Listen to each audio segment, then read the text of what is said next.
Hi guys, Dan the Jamaican here, and I've got a video of Black Ops 2 on Nuketown, but I'm going to be talking about Call of Duty 2015, which is going to be a Treyarch game. And basically, we don't have a clue at all what this game is going to be about. We don't know what to expect really. There may be zombies, there may not be. So this is kind of where we have absolutely no idea. It's kind of like Call of Duty Ghosts really. We didn't really have any idea of what the game was going to be like, what they were going to have in the game. So this could either go one or two ways, I guess. It could be really good, or obviously it could be not very good.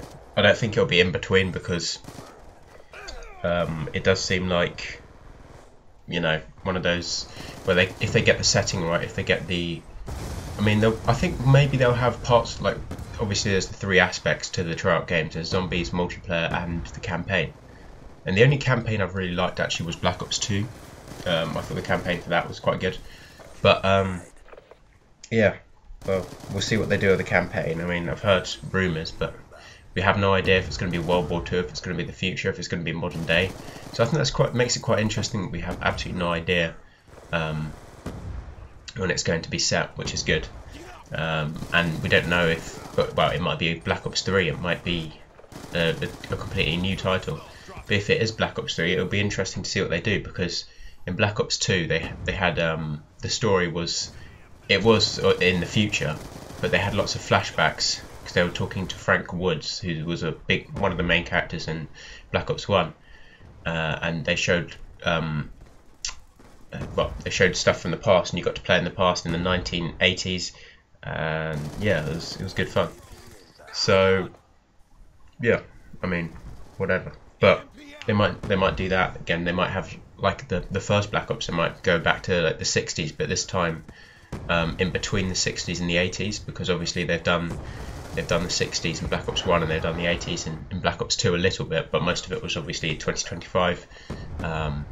But yeah, we'll see. I think that could be exciting. If it's World War II, see if they, get it really nice and make it really good for the next generation. Well, PS4 and Xbox One. That would be nice to see.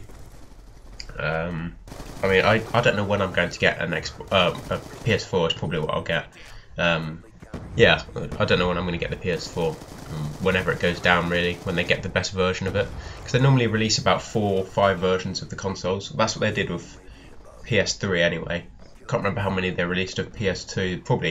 It's probably only 2 versions. They didn't have the online, and they didn't have the capacity for the memory and stuff. So yeah, but with the PS3 they had the 60 gig where you could play PS2 games on it as well.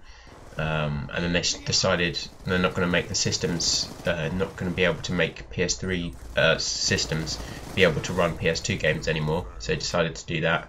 And the second system was 80 gig, I think. And that was, yeah, it was the same system as the 160, I think it was. It was the same actual system. It was just that one had less capacity than the other. I think they looked the same. One just generally had more capacity. I think that was the only difference. So those are the first 2. The third one was the 250 gig, and that was the first sort of smaller model of the PS3. And that was quite a solid version. Apparently, there wasn't that many design flaws apparently. But and then they released the 320, I think, and that was quite good as well. And then they released the Super Slim 500 gig. Now I've got the Super Slim at the moment. I originally had the 80 that broke down, and it didn't break down, it just couldn't read discs anymore. So it was better to get a new PlayStation than get it fixed or whatever, because it probably would have been hassle, and yeah, could have been wasted money, etc. So yeah, but the Super Slim hasn't been any problems so far, and obviously it's got lots of capacity.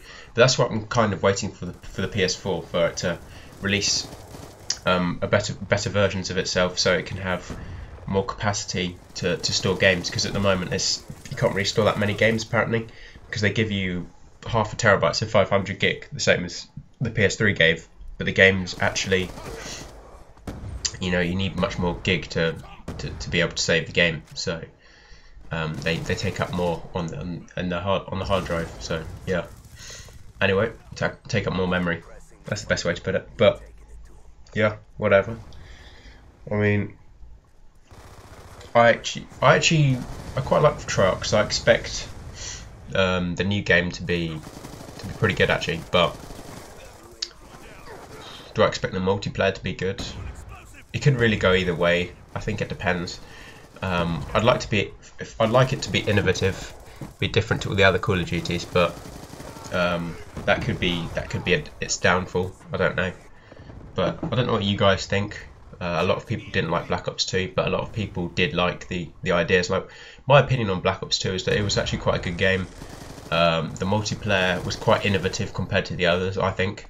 Obviously with score streaks, some of the score streaks were quite cool, I thought, and they had a good variety of score streaks. So they had the hunter killer drone, that was new, not seen anything like that before. The Guardian, that wasn't really very good, but it's good for them to come up with new ideas, and that's what they did quite a lot with the score streaks, which is good to see. Trying to think of the first game to release weapons DLC, so weapons that obviously, well, there was only one, the Peacekeeper, but it's a good idea. So they did some pretty good things in there, and they had a go at trying to be creative with the zombies. It didn't work out that well, but at least they had the idea of creating grief. So I'd like to see if they carry on with that. Hopefully they do. But guys, thanks for watching the vid. Bye.